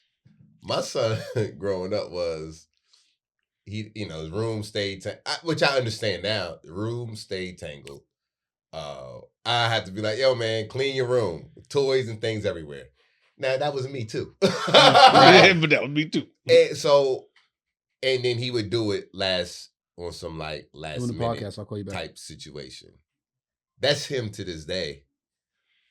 And I understand where he is. My son likes to take on a lot at one time and likes the pressure of having to complete it. Deadlines like that. That's what motivates him to get the things done. Like, I don't know. I told you, like, now he's working 2 jobs and his internship and finishing his master's. He started the job with the cybersecurity because he got his clearance, which is huge. So he's doing that from 4 a.m. to 1 o'clock in the afternoon. Then on the days he got to go to Apple, he goes to Apple to work. You know what I mean? His 8 hours or 4 hours or 8 hours on the weekend. Then he got his internship that he's managing. And homework and all that. So just when we was with my mom, him and his girlfriend, they'll have their little, well, Bryce and and she's like, he just works, he's just always working and doing this and that. So it takes our time away because I'm working too. And then my mom was like, you have to have a balance. And I said, no. I said, nah. I said, at almost, he'll be 25 next month, ain't no balance. His balance is doing exactly what he's doing. Because he can do it now. You don't want him doing all 5 of these things or 3 of these things or 4 of these things when they have a family. When he has a, you know what I mean, and all that. The time is now. They're 25. Don't worry about if you see him 1 day a week. Cool. Yeah, make that day count. Make that day count. You know what I mean? So I see how he was as a kid in that sense. Like my son, and he's like, yo, I like the pressure. Yeah, I like to have people all thrive this. on You that. like to feel active. He likes to feel active. You know what I mean? Yeah. That's funny because Charleston's room will be dirty. Like Charleston will pull out. I tell him like I let him do one thing at a time. It's, it's different styles with me and his mother. Techniques, I guess. I let him do one thing at a time. He pulls a toy out. I want to play with that. Okay, well, you playing with that? Oh, but I go, okay, if you want to play with that, put that away. Put all the pieces back in the box and put it away, then play with that. Like I make him do one thing at a time. His room will be cluttered, right? But as soon as I say, hey, we about to go outside, let's go to the park, you got to clean your room first, spotless. Spotless. He said spotless. Sometimes I'll come in and go, hey, what happened? I thought I didn't even see that, Dad. He'll clean. I'm surprised at how clean his room is sometimes when I tell him to clean it. Yeah. But if I let him play, he'll just go. Legos are out and Hot Wheels are out, and he'll start putting Hot Wheels tracks together and take his building blocks.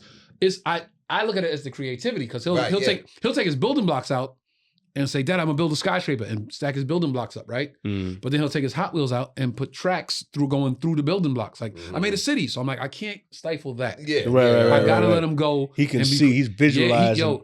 I think, like you said, we created the person. I don't think we created the person yet, but I could see him being somehow involved in like the sciences. Like he's just like, when the way he walked to that museum yesterday and started, Dad, this is called ore. I was watching the whole thing. I literally watched this is ore, and ore can be any color, Dada. Ore can be that. That's ore, and that's ore. That's stone, Dada. And he checked you on something because you said something. He checked you. I say shit wrong sometimes just to see if he'll correct me. Yeah. What's this? A Brachiosaurus? Dada, no, it's a Brachiosaurus. It's the biggest animal.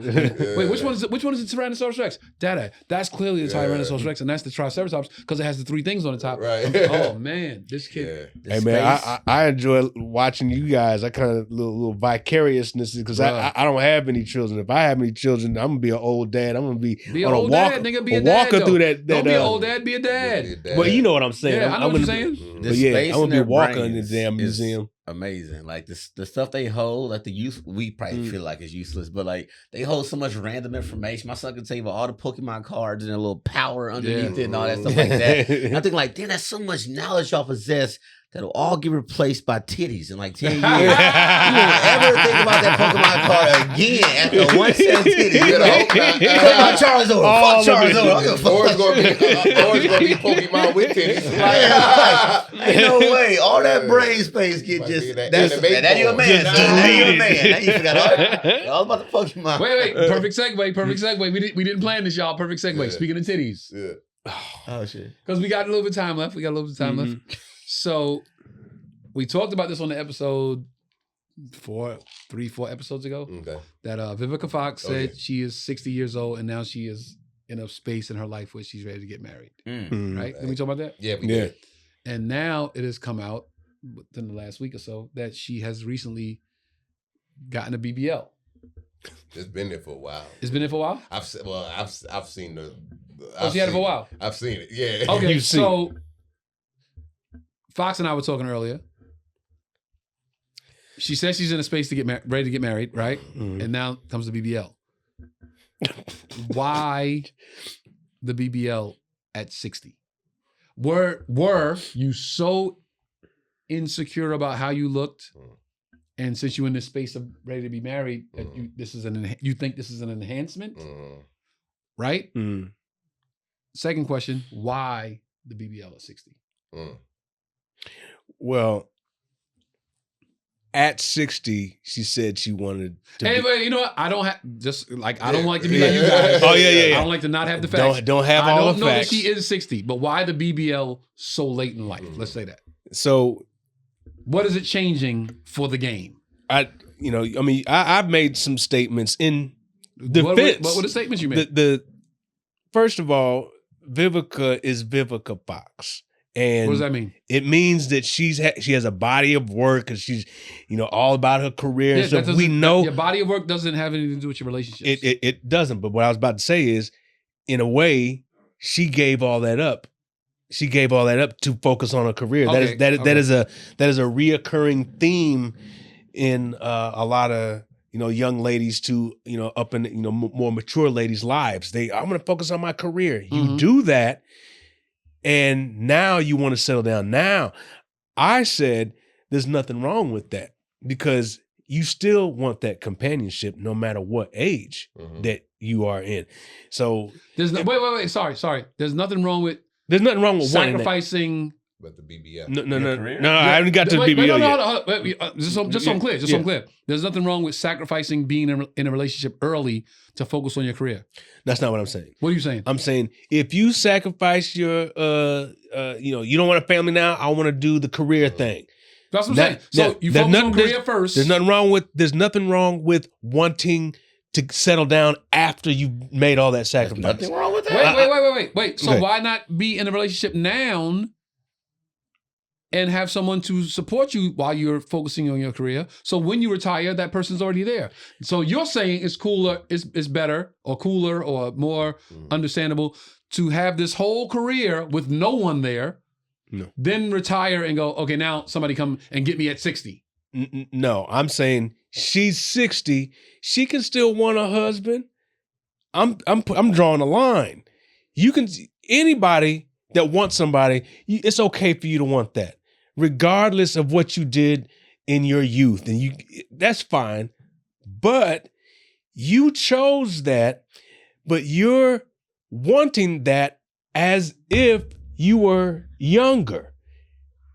No. Okay. That I'm saying it's okay for her to want a husband, but you're 60 though. Yeah. Right, But you said you're contradicting yourself. You said it's to focus on her career. She put that aside to focus on career, right? Yes. So you cool with that? In her pretty years, prime. Prime years to focus on your career, and then when the prime years are done and your career's on its tail end, now focus on getting married. What I you said. Think her value's higher now, or no? Yeah, you can't buy a car and say this is the best time to buy that car when you already. Okay, listen to what I'm saying, brother. We're trying to hear what you're saying. Okay, I'm saying if you want to focus on your career, that's fine. She did that. Obviously, we're all on the same page, right? Now that she's 60, I'm ready for a husband.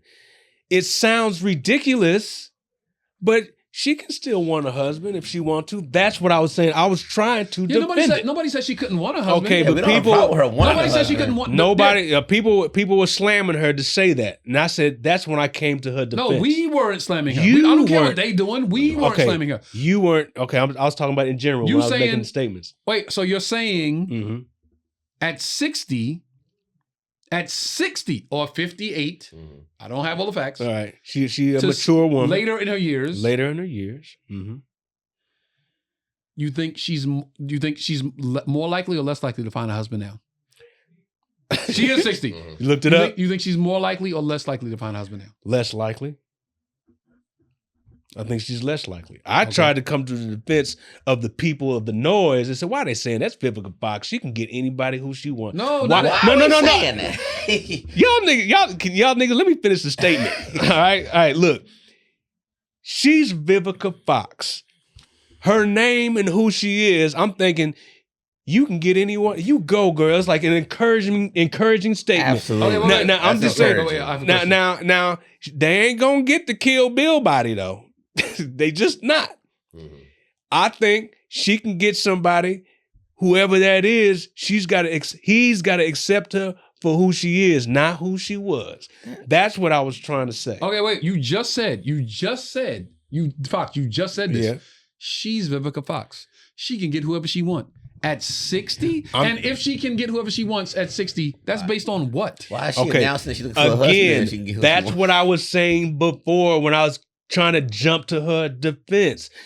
So what are you That's saying now? what I'm saying now. I said because she's got the BBL. I said like that's unrealistic. Would you wife? That's crazy. No, I would not.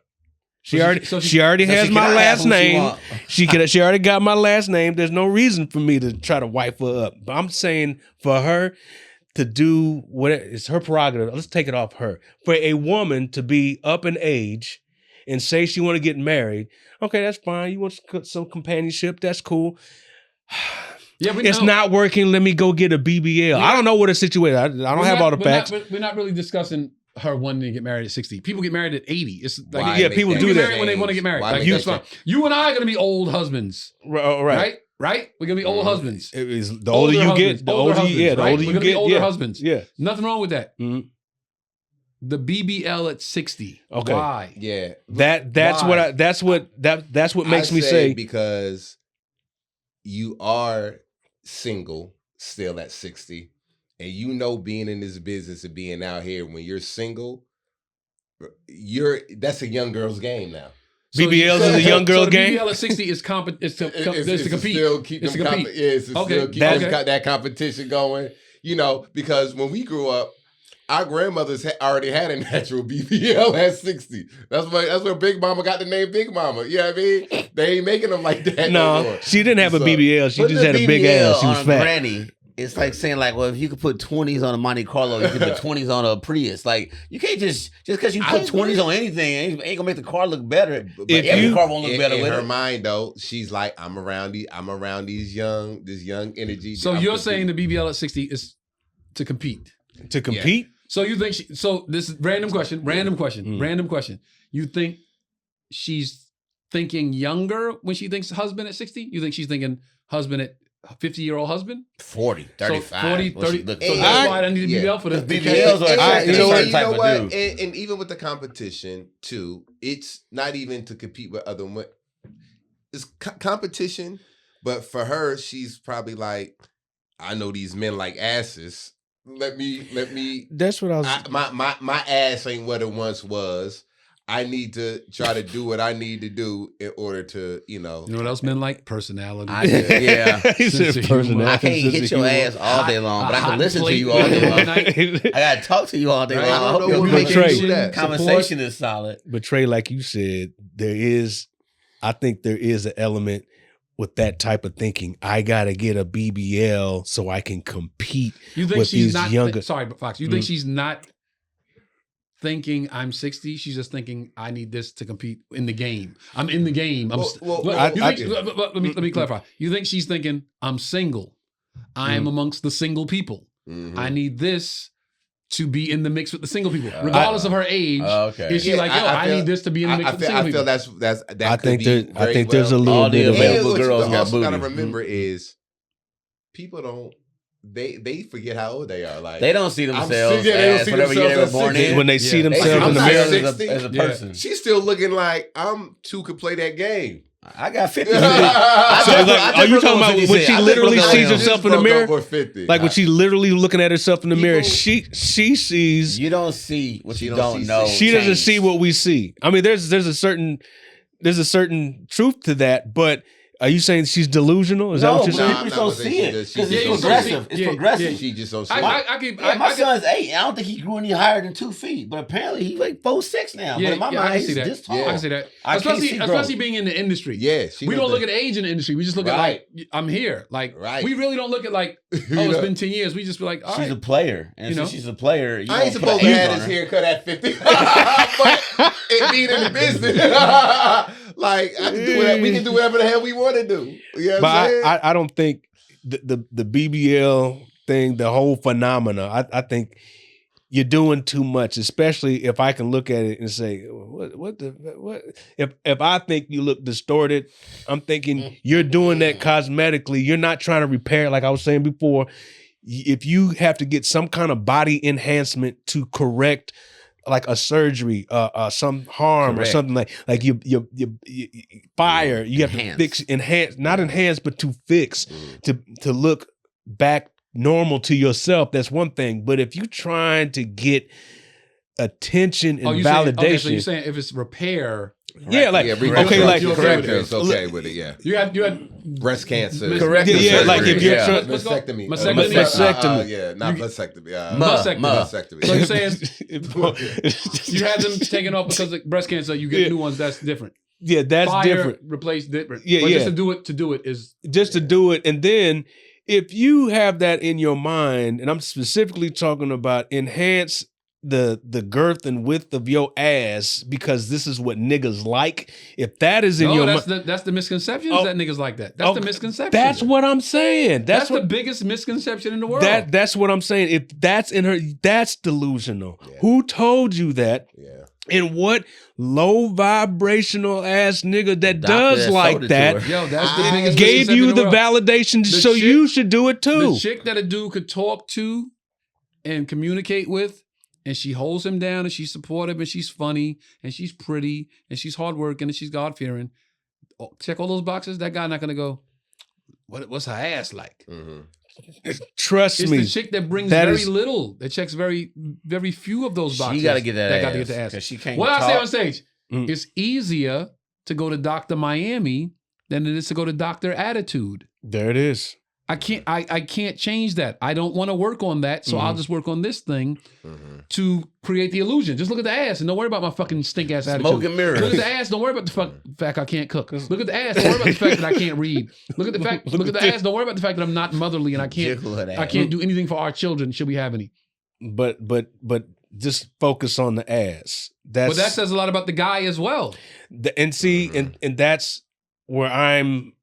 I'm confused on where the idea, a low vibrational guy that just likes ass like that gives them validation. Yes. So plenty of them. So that right there in my mind is freaking crazy. I'm like, do you really think that's what real niggas like? If you see a chick on Instagram right now and showing her ass, twerking, doing all this, is going to be 1,000 comments of guys with hard eyes and more followers on her page. Not only that, go on any chick's Instagram page. Not any, but go on most chicks' Instagram page right now. Most, just go into your stories and look. 90% of them got the picture with their ass back and their phone out like this. Right? Like that, right? Right. They got the ass out and they back turn in a picture like that, right? Even the ones that don't have an ass got their foot up and the leg here to create the illusion of ass. Right? All women, because they all like, I think this is what they want, so let's do this. All women want to feel desired, and that gets the most traction. Yeah, and because there's a lot of thirst out there. We know that. But all women, they want to feel desired with themselves, and that's the only way for some of them to get that validation that they are. We got to remember as a woman and in this business, especially, we know there's a lot of women that not in the business getting it done, but women in this business, right? When you were once the sex symbol, you was the it girl, and you start getting older, and you seeing the younger girls who used to be you, prettier. And you're getting older, and they're more younger and younger coming in. They're getting the roles. They're getting now they getting the roles that you used to get. And you used to get that role. Now you get the role of the grandmother.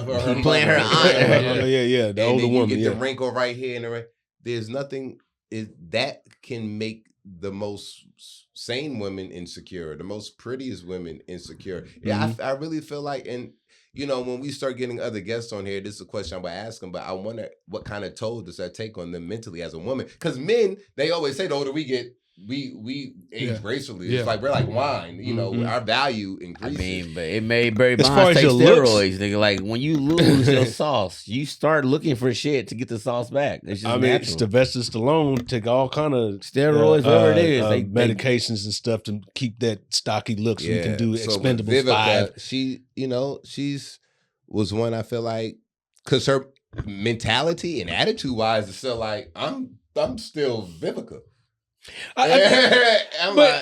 Her looks, as well as any other person that is in Hollywood, like her looks, that's going to be her stock and trade to some degree, right? So they always want to keep that up. You don't see Felicia Rashad walking around with a BBL. Felicia Rashad's like, yo, this is who I am.